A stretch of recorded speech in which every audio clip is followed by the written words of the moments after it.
우리에게 허락하시는 하나님의 말씀은 그 제목이 옷단기에 술을 달라 7번째 시간입니다. 왜 목사님은 다른 제목으로 해도 되는데 계속 이 제목으로 말씀을 하시는가? 이 말씀으로 계속 하시는가? 여러분이 의문을 가질 수도 있습니다. 그런데 여러분들이 말씀을 많이 받았다고, 말씀을 많이 안다고 복을 받는 사실은 아니라는 것입니다. 그래서 여러분들이 머리에 인지되어서 정말 한 말씀이라도 그 말씀을 지킬 때 우리 하나님께서도 여러분을 지켜주시는 축복인 것입니다. 여러분이 지킨 대로, 여러분이 행한 대로, 여러분이 말한 대로, 여러분이 심은 대로 갚아주시는 하나님, 이것이 율법과 선지자의 강령인 것입니다. 그래서 오늘 옷단기에 술을 달라.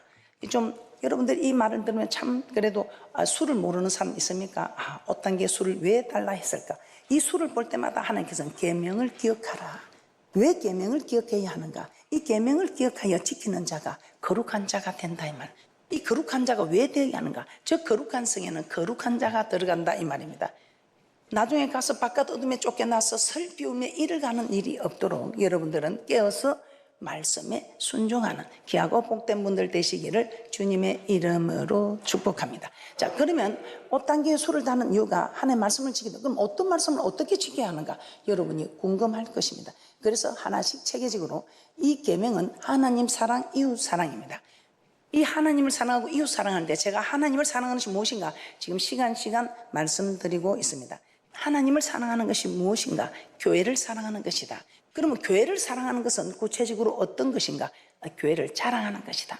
여러분 식당에 가서도 밥을 먹고 나와서 맛없다 하면 그 식당에 누구도 안 갑니다. 그런데 여러분 갔다 나와서 맛있다 하니까 그 식당에 가고 싶은 마음이 생기고 가서 먹고 보니 좋더라 하면서 그 식당에 사람이 모여들게 되는 것입니다. 교회도 마찬가지입니다. 그 교회 가니까 아니더라 하면 누가 이 교회를 오겠습니까? 그래서 여러분들이 교회를 사랑하는 것은 여러분이 교회를 자랑하는 것입니다. 그리고 또 제가 어떤 것이라 했습니까? 이 성경에 보면 우리 하나님께서는 이 아버지 집에 양식을 채우라고 합니다. 양식을 채우라는 거 무엇으로? 우리 하나님이 규례와 법도를 가르쳐 주시면서 이 규례 법이 온전한 11조를 하나님께 드려라. 이 온전한 11조를 드리니까 얼마나 우리가 괴롭습니까? 뺏기는 것이 얼마나 안타깝고 아깝습니까? 그런데 우리 하나님께서는 절대로 이것이 아까운 것이 아니고 우리를 괴롭히는 것이 아니고 하나님께서 네가 나를 사랑하는가 그 증거를 보고자 하시는 것입니다. 그리고 우리 하나님께서는 이 성경 66권에 어느 곳에도 할 수 없는 나를 시험해 보라. 네가 이 말이 안 믿어질 것이다. 그래서 나를 한번 시험해 봐라. 그렇게까지 말씀하시면서 우리 하나님께서는 우리에게 이 규례의 법을 지키기를 원하십니다. 이 규례의 법을 지키는 자가 우리 하나님께서 부유한 자인데 가난케 오시면 우리를 부유하게 하기 위함이라. 우리 주님께서 가난을 짊어진 이유가 우리를 부유케 하기 위함입니다. 우리 주님께서 가난을 짊어지셨단 말입니다. 왜? 우리를 부유케 하시려고. 어떤 부모님들은 자기 혼자 호의호식하면 그 자녀에게 물러 죽지 않겠습니까? 근데 부모가 허리를 졸라매고 가난을 짊어진 그 자녀들은 부유함을 받게 되는 것입니다. 그와 마찬가지로 우리 주님께서도 내가 머리 둘 것 없이 이 땅에 이렇게 말구유에 온 것은, 가난하게 온 것은 이 가난을 내가 짊어진 이유가 너희를 부유케 하기 위함이라. 그래서 교회에 양식을 채우라.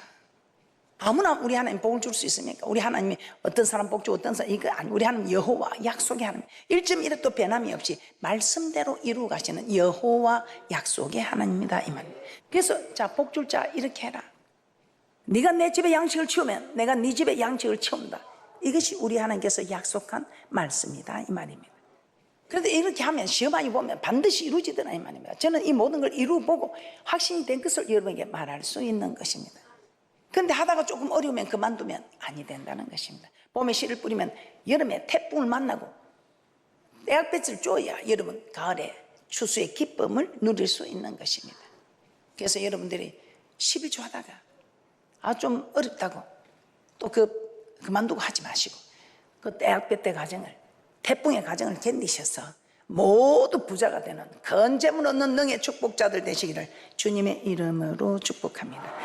그리고 우리 하나님께서는 또 교회를 전도로 채우라 했습니다. 우리 하나님께서는 소원이 무엇이겠습니까? 이 많은 백성들이 다 하나님께 오기를 원합니다. 우리도 모든 자녀가 다 잘 되기를 원하셨지. 우리 하나님께서도 자기가 창조한 이 피조물들 아닙니까? 자기 형상을 가진 모든 사람이 자기를 섬겨서 우리 하나님의 법대로 내가 길이요 진리요 생명이란 그 길을 와서 영생의 길을 저 천국에서 다 함께 하기를 원하시는 하나님, 이 하나님의 뜻을 채워줄 자 우리 하나님이 축복하시는데, 이것이 교회를 사랑하는 것. 이 교회 빈자리를 채워라. 산으로 강물가로 가서 강건하게 채워라. 안 되면 막 억지로도 데리라고 채워. 그만큼 우리 하나님의 절절한 모습이 나타나 있는 것입니다. 오늘 우리 하나님께서는 또 교회를 사랑한 것이 무엇인가? 저는 정말 여러분에게 제가 직접 하기 힘든 말, 듣기 싫은 말, 우리 하나님께서 오늘 친히 이 종을 통하여 말씀하십니다. 어떤 말씀이시겠습니까? 우리가 교회를 사랑하는 것, 하나님을 사랑하는 중에 이 교회를 사랑하는 일은 어떤 것인가? 저는 이 복을 받았고 이 복을 지금도 받아 누리고 있습니다. 교회를 건축하는 것입니다. 이스라엘 민족은 크게 두 차례 애국과 바벨론의 포로가 됩니다. 이 포로 생활에서 해방이 될 때마다 하나님은 그들에게 제일 먼저 무엇을 요구하셨습니까? 출애굽했을 때입니다. 하나님은 10가지 재앙으로 이스라엘 민족을 애굽에서 구원하여 내십니다. 이 10가지 재앙으로 하나님이 내가 누구냐? 많은 신들을 다스리는 신 중의 신이다. 그래서 10가지 재앙을 신들에게 벌을 내린 사건으로 출애굽기 12장 12절에서는 말씀하고 있습니다. 네, 그러시면서 우리 하나님께서는 구원하여 낸 우리를 홍해 강야를 지나서 시내산 앞에서 이스라엘 백성과 언약을 맺으셨습니다. 그 언약을 맺으시고 제일 먼저 요구한 것이 출애굽기 25장 1절에서 8절 말씀입니다. 출애굽기 25장 1절에서 8절도 우리 모두 합독하도록 하겠습니다. 시작. 여호와께서 모세에게 일러 가라사대 이스라엘 자손에게 명하여 내게 예물을 가져오라 하고 무릇 즐거운 마음으로 내는 자에게서 내게 드리는 것을 너희는 받을지니라.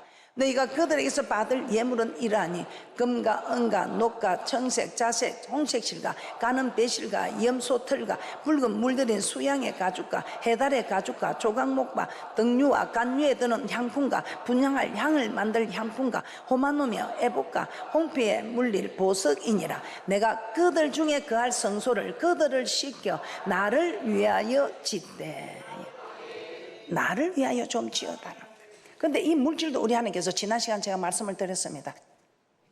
400년 동안 430년 동안 노동의 대가가 아니고 우리 하나님께서 은혜를 입히사 그들의 장자가 다 죽어가니까 그 애국 사람들이 이번에도 이 부탁을 들어주지 않으면 또 무슨 재앙이 임할지 모를 테니까 제 생각입니다. 그들이 다 자기 집에 있는 은금 폐물을 다 내어놓았습니다. 우리 하나님께서 이걸 가지고 제일 먼저 요구한 것이 나를 위하여 성전을 좀 지어다오. 성전, 내가 너희들과 함께 있을고 내가 영원히 거할고 이 성전 좀 지어다오.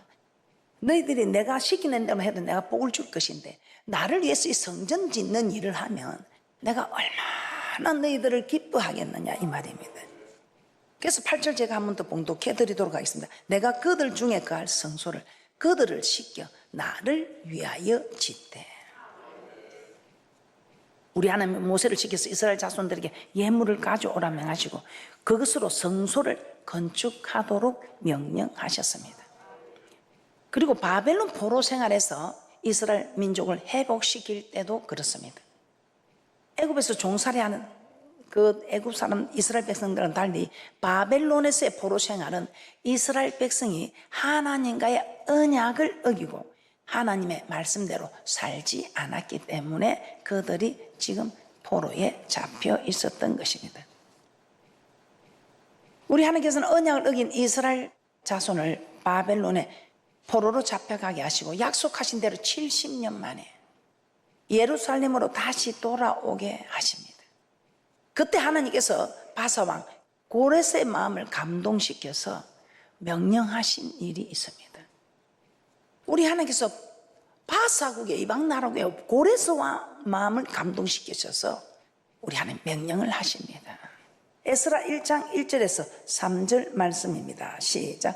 바사왕 고레스 원년에 여호와께서 예레미야의 입으로 하신 말씀을 응하게 하시고 바사왕 고레스의 마음을 감동시키시매 저가 온 나라에 공포도 하고 조서도 내려 가로되 바사왕 고레스는 말하노니 하늘의 신 여호와께서 세상 만국으로 내게 주셨고 나를 명하사 유다 예루살렘에 전을 건축하라 하셨나니 이스라엘의 하나님은 참 신이시라. 너희 중에 무릇 백성된 자는 다 유다 예루살렘으로 올라가서 거기 있는 여호와의 전을 건축하라. 너희 하나님이 함께 하시기를 원하노라. 건축하는 일에 우리 하나님께서 함께 하시기를 원한다.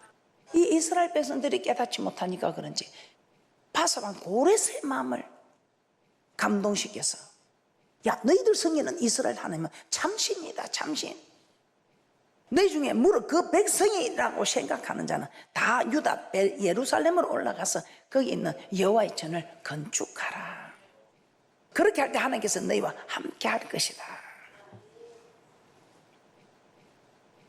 이와 같이 하나님은 고레스의 마음을 감동시켜서 제일 먼저 예루살렘 성전을 재건하라고 명령하셨습니다. 이를 통해 구원받은 성도가 신앙생활을 시작하면서 가장 먼저 해야 할 일은 성전 건축입니다. 왜 이처럼 성전 건축이 중요한가? 하나님께서 우리를 창조하시고 우리를 구원하신 목적이 우리 하나님을 섬기게 하려고 우리를 창조하시고 우리를 구원하셨다고 디도서 2장 14절에 말씀하고 있습니다.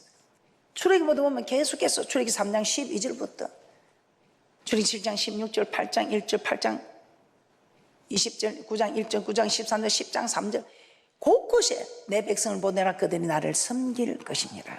이 섬길 것이냐, 이것이 아바드입니다. 예배. 그래서 하나님께서 우리를 구원하신 목적은 이 예배를 드리게 하기 위해. 그래서 이 예배가 성공하면 인생이 성공한다. 오늘 우리도 하나님의 이 말씀을 따라 이 예배를 드리는 이 성전을 건축하는 이것이 우리 하나님께서 요구하는 것, 명령하시는 것, 우리도 제일 먼저 해야 할 일이라는 것입니다. 왜냐하면 우리 하나님께서 우리를 구원하신 목적은 우리를 예배 드리게 하기 위하여, 이 예배는 하나님의 말씀대로 순종한 삶과 예물을 여호와 앞, 하나님께서 자기 이름을 두시고 택하신 곳에 나가서 드리는 것이라고 신명기 14장 23절에 기록하고 있습니다. 그래서 이 예배를 아무데나 드리지 말고 여호와 이름을 두기 위하여 택한 곳으로 우리가 찾아 나아가는 것입니다. 우리 하나님께서 이렇게 건축하는 것을 나를 섬기는 백성이 되었다면, 오늘 바사왕 고레스를 통해서 여호와의 백성이 된 사람이라면 다 올라가서 여호와의 전을 재건하라. 열왕기상 8장에도 보면 다윗에게 성전을 건축하게 하신 목적이 무엇입니까? 이 다윗이 성전을 건축해 드리려고 했지만 다윗은 전쟁을 많이 해서 피를 많이 흘렸기 때문에 너는 네 손에서 받지 않고 네 아들 솔로몬에게서 받겠다, 이렇게 말씀하지. 이 성전을 건축하는 이유가 내 이름을 두기 위함이다. 그래서 이 성전에 여호와의 이름이 있는 겁니다.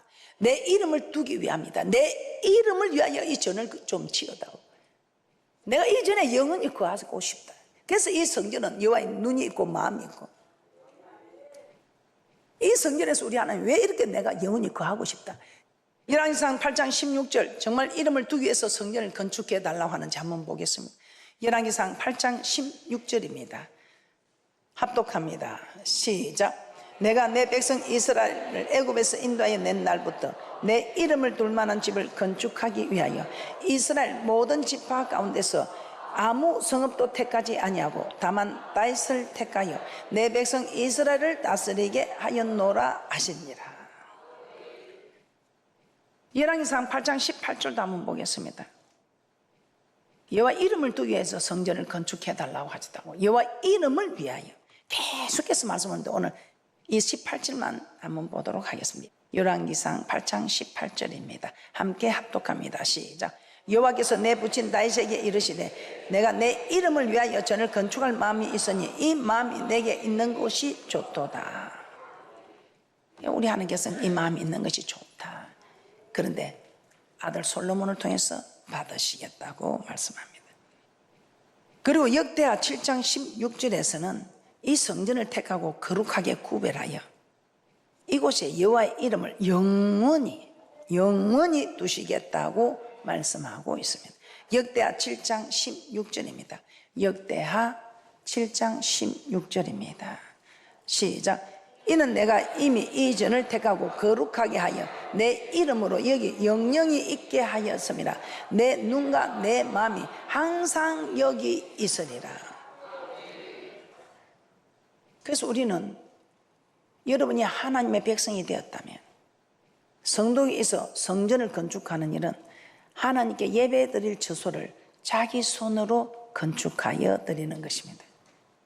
그래서 하나님은 이스라엘 자손을 애굽에서 구원하여 내시고 시내산에서 그들과 언약하신 후 본격적인 신앙생활이 시작되기 전에 나의 거할 성소를 지어라, 이렇게 출애굽기 25장 8절에 말씀하신 것입니다. 그리고 출바벨론을 하여 예루살렘에서 새로운 신앙생활이 시작되기 전에도 제일 먼저 성전 재건을 명령하셨습니다. 그러면 성전을 건축하는 일을 하나님을 섬기기 위해 구원받은 성도의 신앙에 있어서는 아주 중요한 첫 출발, 첫 단추와 같은 것입니다. 하나님께서 성전 건축을 중요하게 생각하시는 까닭은 이 성전이 하나님께서 영원히 거하시는 곳이기 때문입니다. 우리 하나님의 영혼이 거하시고 눈과 마음이 여기다 있고 이곳에서 여러분들이 천국 갈 말씀을 가르쳐 주시고 여러분의 부족함을 아시고 우리의 힘으로 능으로 되지 않는 것, 여호와의 신으로 충만해야 이 모든 것이 이루어진다는 것을 아시고 기도하는 집으로 우리 하나님께서는 만민이 기도하는 집이라 말씀하시면서 우리에게 놀라운 은혜와 축복을 약속하고 있습니다. 출애굽기 25장 8절 다시 한번 보겠습니다. 출애굽기 25장 8절입니다. 내가 그들 중에 거할 성소를 그들을 시켜 나를 위하여 짓되. 성소를 지으라고 명하신 이유가 하나님께서 이스라엘 백성 가운데 거하시기 위함이라는 것입니다.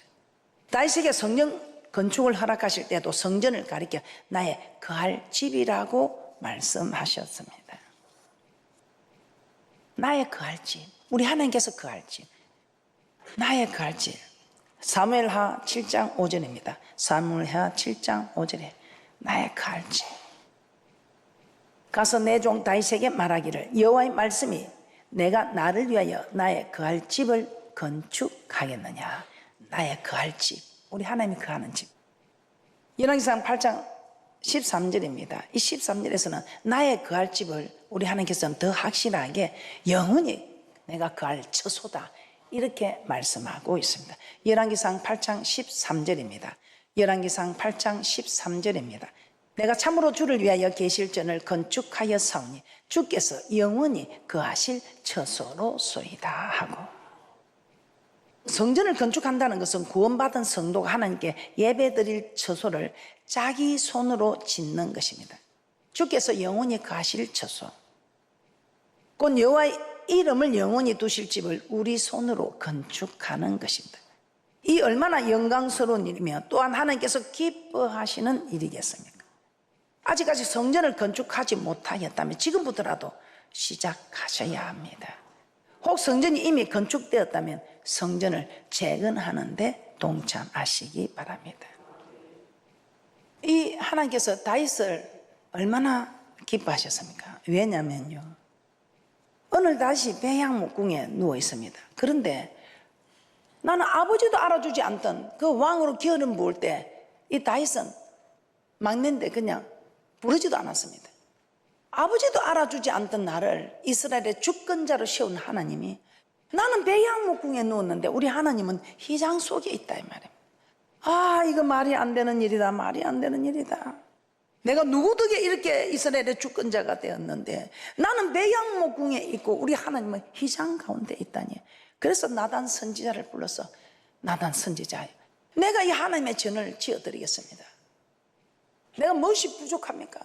내가 하나님 전을, 우리 하나님은 휘장에 있고 나는 이 배양목궁에 있는, 이게 말이 안 됩니다. 그래 나단 선지자가 가서 하나님께 말씀드려, 우리 하나님이 그냥 너무 하나님이 감동을 하신 것 같아.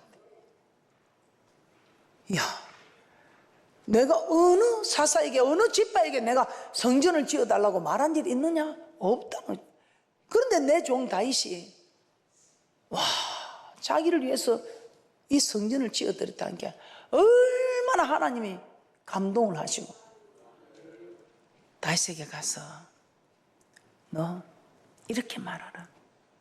내 종 다윗아, 너는 말씀만 잘 지키는 줄 알았더니 내게 이 좋은 집을 지어주겠다고 하니까 내가 너무 감동이 된다. 그래서 내가 네한테 이런 축복을 약속한다. 그러나 다윗아, 내가 네보다 네 아들 솔로몬을 통해서 받을게. 너는 전쟁을 할 때 피를 많이 흘렸어. 네 아들을 통해서 받으면 돼. 그래서 전쟁에서 얻은 전리품들이고 다 모든 것을 성전 건축하는데 다 이 다윗이 아들 솔로몬에 넘겨줍니다. 그러면서 어떤 축복을 말씀하셨습니까? 여러분, 이 축복 여러분 다 받으시기 바랍니다. 사무엘하 7장 9절에서 16절 시작. 내가 어디를 가든지 내가 너와 함께 있어 내 모든 대적을 내 앞에서 멸하였은즉 세상에서 존귀한 자의 이름같이 내 이름을 존귀케 만들어 주리라. 내가 또 내 백성 이스라엘을 위하여 한 곳을 정하여 저희를 심고 저희로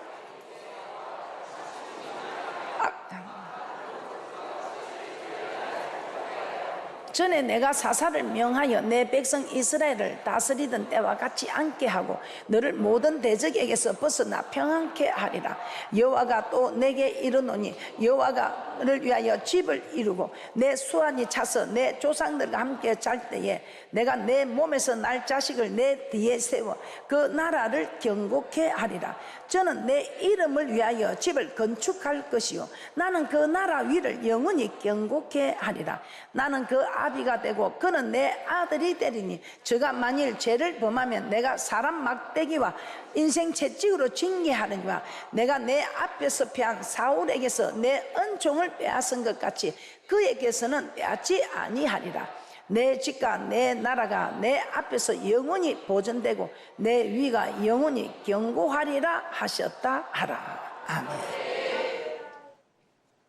오늘 이 말씀을 우리에게 이 복된 말씀을 주시는 하나님께 영광의 박수 한번 부탁합니다. 할렐루야. 하나님 감사합니다. 오늘 이 말씀의 축복을 제가 간단히 한 번 더 말씀드리겠습니다. 성전을 기쁨으로 건축하고자 했던 다윗에게 주신 여호와 6가지 축복을 정리해 보도록 하겠습니다. 첫째, 내 이름을 존귀케 만들어 주겠다고 사무엘하 7장 9절에 말씀하셨습니다. 존귀케 만들어 주겠다, 존경받게 해주겠다, 이 말 아닙니까? 둘째, 한 곳을 정하여 옮기지 않게 해 주시겠다고 사무엘하 7장 10절에 말씀하셨습니다. 그래서 여러분 달세 살다가 전세로 옮기고 전세 살다가 자기 집을 얻게 되고, 제가 평신도 때 섬기던 목사님께서 신방을 하시면서 24 성전 건축을 하면 참 신기하다. 빠르면 2년이고 3년 지나면 거의 다 집을 산다는 것입니다. 큰 집이든 작은 집이든. 그리고 세 번째, 모든 대적에게서 벗어나 평안하게 해주시겠다고 약속하십니다. 사무엘하 7장 11절입니다. 편하게, 누가 이 공기 켜오고 막 싸우러 오는 사람 없고 죽이러 오는 사람도 없고.